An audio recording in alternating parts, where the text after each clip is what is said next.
quick chat on human-centered design today. I'm going to take like 10 minutes of your time just to focus questions, get some answers, spread out some information, and break some myths around human-centered design that are out there. All good? Sounds good. Let's do it, man. Awesome, man. Tell me, just before we jump in, tell me a little bit about yourself. You know, I know, again, this is not a spoof. I know you're a senior consultant with Hypothesis, but tell us a little bit what you do. So consultant with Hypothesis, I think it's one of those questions that people ask me what I do and I don't really know what to tell them. I obviously come from the UX or service design background, and I suppose work in a product space is probably the shortest and most apt answer I can come up with.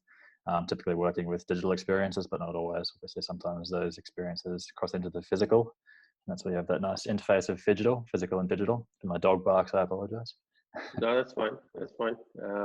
Okay, cool. That's awesome. I would love to say welcome to our show. There's no show. I would want to call it something between two windows. But anyways, tell us. So what do you think is human-centered design? For me, it's almost one of those questions that, the answer is in the question itself. I think it pretty much says, it is what it says on the label. You've got an approach to problem solving where you basically put the human at the center of the problem. And that might sound blatantly obvious, but it's something that, especially when you get into large organizations, there tends to be a lot of focus on the mechanics behind how you solve a problem, or the solutions that are already in place and how you can potentially leverage those to solve a problem. And then you basically end up solving a problem for a system rather than for a user. So I guess it's all about shifting the focus to really that end user, kind of allowing yourself to let go of what might already be there and systems that might exist, and instead focusing on just solving a problem for a person.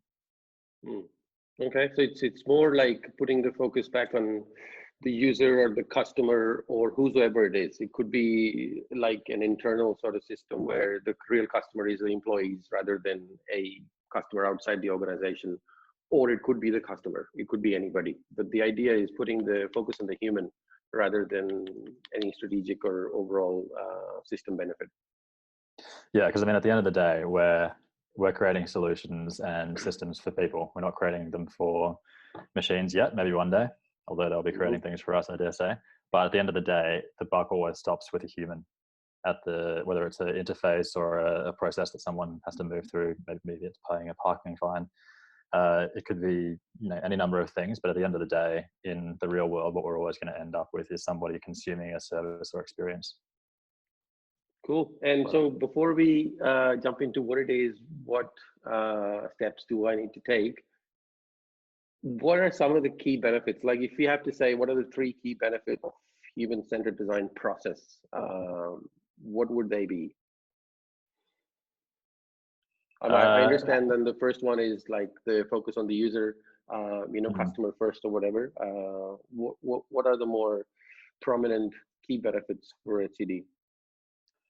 Well, I think it's a term that's bandied around a lot, but creativity. And when I say creativity, I mean the divergence of thought. So I think when you start to relinquish what's already there and the background of something, you can start to have solutions which maybe go in unexpected directions. And I think that's typically where you find what my definition of creativity is, which is connecting dots which maybe haven't been connected in the past.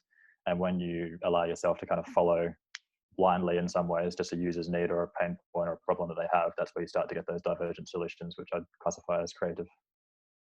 Awesome. So you're saying more so like forgetting the point of it almost and going divergent to find more opportunities of where we could put value in the process. Yeah, exactly. And I think especially when you are working in a company for a period of time, or you come into something with certain preconceptions, you've already kind of limited or put the blinkers or the blinders on to a degree. So just going back to that real customer or user focus just allows you to kind of take those blinkers off, see things through the actual end user's perspective, and potentially come up with solutions which are quite divergent and maybe just completely different to where you may have ended up previously. Cool. So say, for example, I'm a business, say I'm a financial technology business or a fintech, or maybe I'm a bank, or maybe I'm a government organization. What sort of problems would HCD solve for me? What sort of problems? What sort of problems? Like, what are the type of problems that, or when would I know? In a way, I think the best way is, when do I know it is time to use HCD? You know, in my Mm. business. I think it's a difficult one.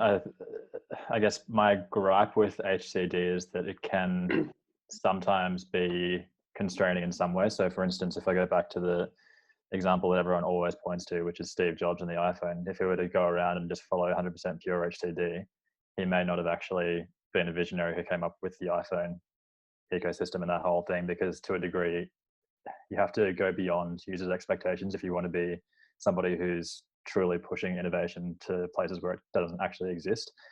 Having said that, I don't think a lot of businesses and a lot of, in the example of a fintech, it's quite an established market to a degree, even though it might be a startup or an innovation in that market. What it's actually doing is not necessarily breaking entirely new ground, and it's not necessarily in that truly visionary space. So there, I think, it's time to use it when either you want to, make a market move, whether that's going for greater market share, if you want to introduce new products, or if you want to do something which does start to shift more towards that visionary space, but maybe isn't completely breaking the bounds apart. And like if you go back to the phone example, if you'd ask people what they wanted then, it was constantly smaller. They wanted smaller phones. It was going down to kind of ridiculous sizes, and you took someone to go, you know what, I know what you want. You can't see it because it's not your job to see it, and you can't be that visionary. I'm going to do that, and I'm going to create this thing and make it a reality.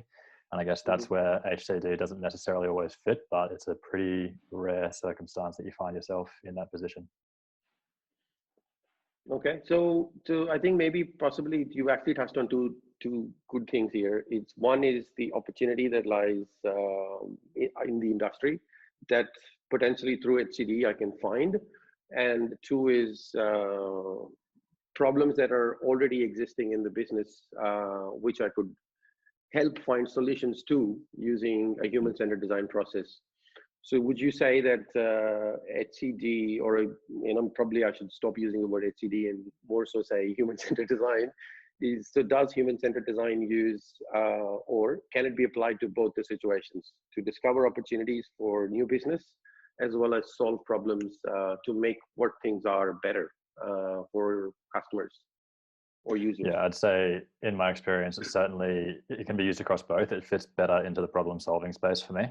Cool. So I can see it's a very clear one-to-one relationship between there's a problem or a pain point. Let's go and investigate what that looks like, whether it's going to be through diary studies or observations or those kind of, tools that you may use to uncover what those problems may look like. But it also does apply to new and innovation space as well. But like I said, I think there is a limitation where depends on how innovative we're talking. If we're talking completely earth-shattering, game-changing kind of stuff, not necessarily as much.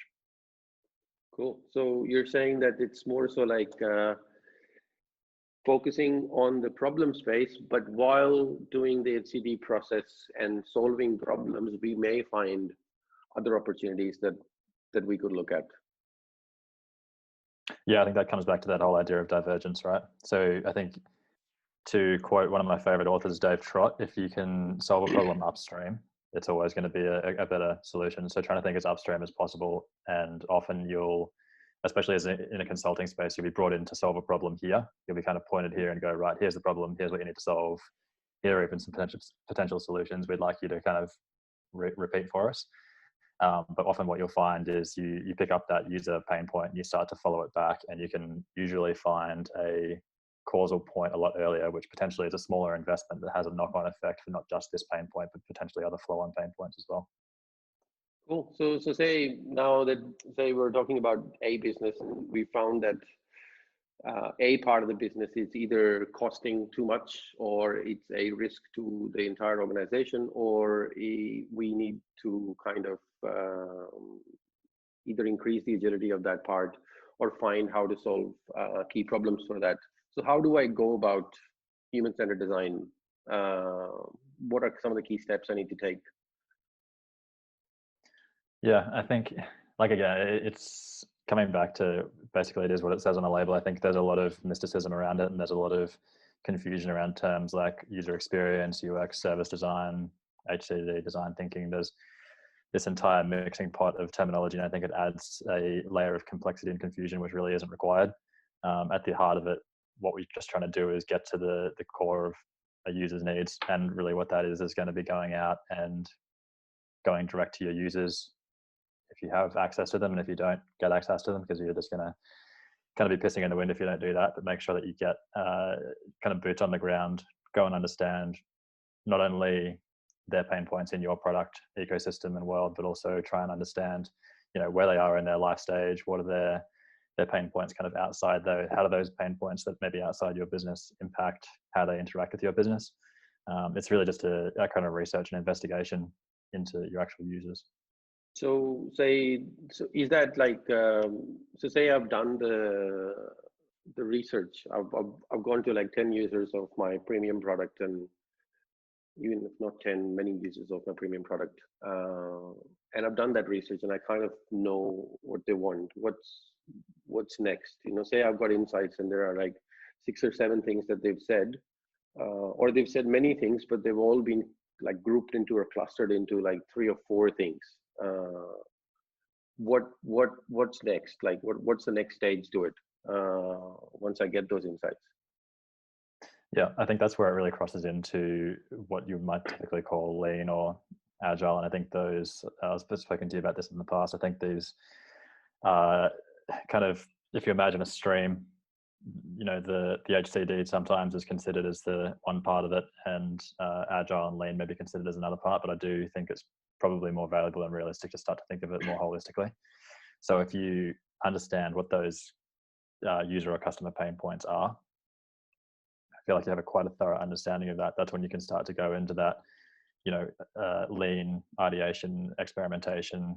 I think once again, some gripes you might hear with design sprints, for instance, is that it kind of incorporates the users at the start and the end, but not kind of throughout that middle point. And I think the more you can involve a user or a customer throughout that kind of ideation, testing, rather than going away for a few weeks, testing a prototype, coming back and presenting it to the users, getting feedback. If you can try and tie that in tighter loops and get them to kind of co-design with you, it can, it's a slightly longer process at the time, but I think it shortens the overall process because you're not having to go back and repeat these longer cycles, which is good. It comes back to your agile methodologies as well.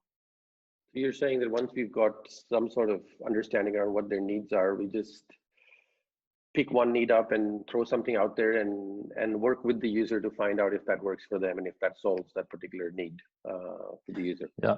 Yeah, absolutely. And I think it's very important as part of the HCD process as well, is to try and bring that diversity, whether it's through your users or through the team who's working on it, because that's, like I said, the ability to connect dots that maybe haven't been connected in the past, and you're going to come across ideas that are too crazy not to try, or it is completely left of field, and that's where you'll typically find either something that the business can potentially grow into if it's maybe too looking like it's kind of that third horizon stage, or something you can start to drive towards.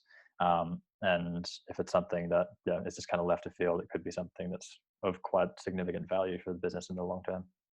Cool. And so how long does this take? And I know that the paradigm of consulting is, well, it is as big as the problem. But so say I've got, let's pick a simple problem, and let's say that I've got a process where I'm serving my customers and my employees are doing a lot of background work around it, and we want to save some cost or make the process more smooth, and so that there are lesser errors and there's less risk on the business. And if I want to do an HCD process on it, although this looks like a big process, what would be some of the things that I would do, and how long would it take? Like, because I don't imagine this going on forever.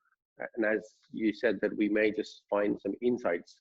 How long should I wait till I get some insights? Like, is it like 2 weeks, 2 days, 4 weeks, 6 weeks? What is it? I think it's always going to come down to your access to users. And that's typically the part that will slow a project down, whether it's being done internally or if you're doing it as a consultancy.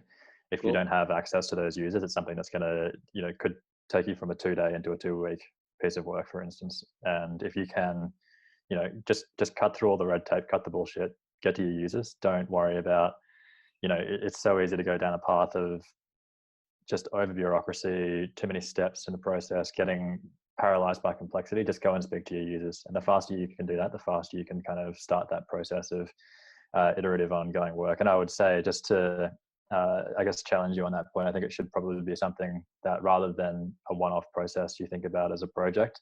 I'd encourage people to start to think of it as a mindset moving forward with your business, because as soon as you start to take that foot off the pedal of understanding what your customers' needs are, we live in a world where obviously someone can spin up an app in a day or a website in a couple of hours, and if you're not constantly kind of understanding what your users' needs are and how those are evolving, you will be left behind. So it's something that I would encourage people to start to internalize and start to constantly have that access with users and conversations, not just a one-off project that happens here and then once again when we start to lose market share over here. Okay, cool. And so, and a key bottleneck to this process is access to customers. That the more access we have for customers, the faster it is, the more impactful the insights will be, or real the insights will be, and then eventually they will result in better outcomes for the business.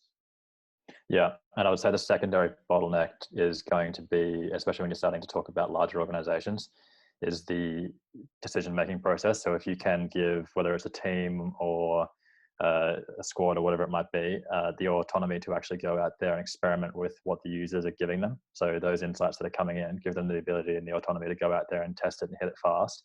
That's going to be your second bottleneck, is if you have to go through steercos and having people, basically dilute what you're getting from a user, which is the raw truth, and they're dialing it in with their background, their political interests, their so on and so forth. And that's going to be your second bottleneck, which is in many ways probably more complex, because you do have to deal with the human and the personality side more so. And I do understand that it's more empathetically talking to users and finding out what their needs are. But can anybody do it? Like, can I go in and create a list of 10 users that are buying, say, products from our company, and I can go interview them, or do I need some training, or is there like a question set I need to follow a pattern? What do I need to do, or am I capable enough? For anybody is, hey, a good point saying you're going to do the HCD process and you go talk to customers. It's a tricky one. I think if it's hard, because if you're capable of having I think it comes down to interpersonal skills. If you can build a rapport with someone quite quickly, you're in a great position to be able to do that. I think there are certain techniques like mirroring, for instance, that can help you build that rapport a little bit faster. I don't know. Do you know if you're a dickhead? Do you know if people don't like you? You're the type of person who can build relationships fast, and I guess that's the complexity. But if you generally are able to build connections quite quickly, you need to have a thorough understanding of how to get somebody speaking about something, for instance. So you might have a couple of questions in your mind. I try to avoid going off the script at all costs, because it's something that's just, you pick up on it immediately. Like if someone's talking to you from a script, it's subconscious, you can feel it from a mile away, and it automatically just kind of puts this weird barrier between you and the person you're speaking to.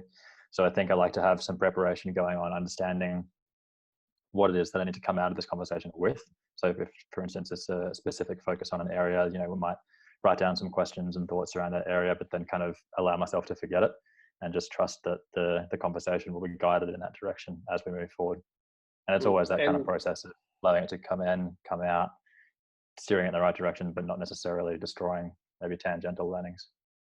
And probably one thing connected to this, would somebody already in that space or already facing that problem be a good person to go for this interviewing process with the customers? Because then they would, even if they're, say, given that they're good at intercommunication or interpersonal skills, and they can talk to people and they can build trust quickly, would they be a good person to go out and talk to customers? So because the moment the customers start talking, this person would immediately realize, okay, well, this is where the bottleneck is, or this is where the speed bump is, or this is where the gap is. Or do you think a random person not knowing too much context about the problem is a better person to do it? Yeah, I think that's where the value of consultancies really comes into its own, because you innately, and like you can try and tell yourself that you don't, but I don't think it's really genuinely being honest if you say that. If you've been working with a problem so closely, you just can't see past what you know, kind of thing. Like you can't forget Okay. the knowledge that you have, and often you have knowledge about why something is a specific way, or you've been told that it can't be done, and you kind of have that historical bias coming with you into that meeting, if you like. And I think it's very valuable sometimes to have somebody who is naive to all that background and doesn't have that kind of, I'll discount that because I understand why that's the way it is. So if you don't have that Okay. background, I think it's super valuable. So it's better to get people doing the human-centered design process who are not biased towards a certain way things are being done. Exactly, yeah. If you Cool. can come in there with fresh eyes, it's hugely valuable. Okay, cool. And I think maybe this is a redundant question and you've already answered this, but HCD or human-centered design is not really limited to a tech process, right? I can put it for anything. It's not just how do I serve my customers or how do I create my strategy or how do I maintain risk in my organization or how do I reach out to people through software or whatever it is. Any part of the business can use human-centered design to solve problems. Is that correct? Yeah, as long as your end user is a human, then you can use it. So you can look at chairs that were designed in the 70s, for instance, that people just adore, not only because of their visual aesthetics, they're beautiful, but they're also really nice to sit in. And the reason they're nice to sit in is because they've, in some degree, obviously not with the HCD wrapper around it, but they've actually gone through a very similar process where they understand what it is to come in and need to sit down in a certain way, and they've understood the ergonomics of it, and then they've combined that with some visual aspects as well. And you can go through tons of examples. I think the forward focus is another one where you have a product that's been designed with limited mobility in mind. So for the older people who might have arthritis in their joints, for instance, and trouble dealing with smaller buttons, they've kind of gone through with a set of big gloves. There's some case studies you can read about it to kind of get some empathy for that. Obviously working with the elderly as well to try and build a car that actually fits that need. And you can, that's a car, that's not a tech product. Cool. So pretty much throughout the A to Z of a business or an organization, we could use human-centered design to solve problems for either people within the organization or the business, as well as customers outside. And I think maybe you answered my last question already, that once I've got these insights, what do I do with it? Which you said is the lean process. But then again, would you, and this is me trying to place human-centered design in the innovation journey of an organization, is sure, if I've got a tech problem and I have a product that I'm selling to customers and I find need gaps in that product, I'm going to do some experiments and I'm going to build something to test if that really solves that particular need gap. But say if this is not a tech product and this was more a business problem where we've understood a key need gap in the area, how do we go about implementing or experimenting with processes? Am I confusing this with service design? Or if this was not a tech problem, how do we use human-centered design's insight in a business to create a better organization or a better hierarchy or a better team structure or a better process within a business? And this is my last one. I'm not gonna bug you with more questions. No, that's all right. I'm just trying to, I think there's a bit in that. So the question is more around how would you apply HCD to processes Non-tech. rather than products? Yeah. Yeah. I'd still say my process is my product, but if I get insights out that, say for example, we take an operation process where there is a policy in place which now we found that through a human-centered design process, that my employees are thinking that these are the few policies that really cause trouble. And I think maybe I should have given a better example. And now that we know that probably a policy is there, and then there's a process here, or there's this chain of decision making that goes through, would things like lean management or agility come into that space? as solutions rather than a tech build. Yeah, definitely. So I think the key with HCD is if you approach it with a solution in mind, being that this is going to be a website or an app or whatever it is, you're kind of missing the point. So oftentimes when you go in there with an actual HCD lens on, and this is where you get into tricky situations with stakeholders, right? Because they're probably, there's a situation where they've brought you in as these guys are going to help us build the platform or, do the thing. And that's where you need to be quite specific about what it is that they're paying for in a consulting perspective, or what it is that you're actually going to be doing, and making it crystal clear that rather than going in with an outcome in mind, output in mind, being the website of the app, you're actually after the outcome, which is going to be a better experience or a faster experience or reduced time, reduced friction, reduced anxiety, whatever it might be that you're actually trying to chase at that kind of end goal. And most of the time, I would say you will probably be looking at a process or something which is not actually what the initial expectation may have been, which was probably a tech build. Looking at my time at the Iconic, for instance, that was something that technology kind of came to a point where the further efficiency gains and better experiences for a customer was no longer based in technology. It was actually based in the way the warehouse worked and the process that the warehouse workers went through. So for instance, just optimizing the route that somebody took when they went and picked products out of a warehouse was able to actually get the product to the customer faster. And that's not a tech solution, that's just a human process. Cool. So the key is that the outcomes that I expect from a human-centered design process is things that would make the experience a bit better for the customers, more a long-term delight than, hey, we're going to build an app or a website. And it's more emotive or more feeling-based rather than, hey, here's your software, we've done your HCD process. Is that correct? Yeah, I'd say it's outcome focused. So if you're after, like I said, market share, or you want customers to use your product, then reducing all the barriers and reducing all the pain points and making it a seamless process, although it could be perceived as, making it nice to have or, emotive, what it's actually doing is creating customers that are going to have a barrier to switching increased. Because if they were to switch to a competitor or another company, for instance, it becomes a more difficult, more strenuous process. So you're just not going to do it. You're going to stay with the easy customer, easy business. And I had a second point there, but I think it's run away from me. Well, that's fine. I get it. I got your point. I think maybe my bias towards the tech area was more leaning towards getting a tech-based outcome.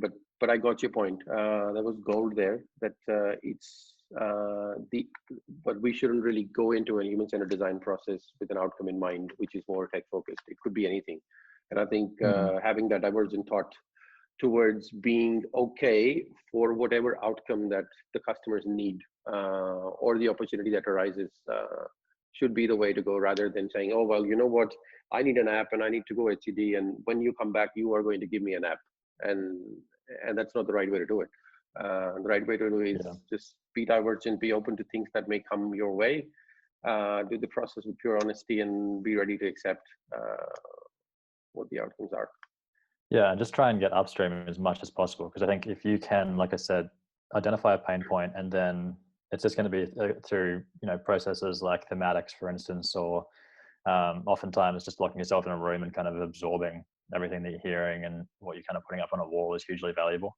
But just try and get as upstream as possible, because usually it's something like a human process. And to go back to the example of picking items out of a warehouse, if you can just either place those items in a way that makes sense so that it's an easier process and faster, or optimizing the route for somebody to take, for instance, that's going to be something that is quite small and has a huge impact on the customer.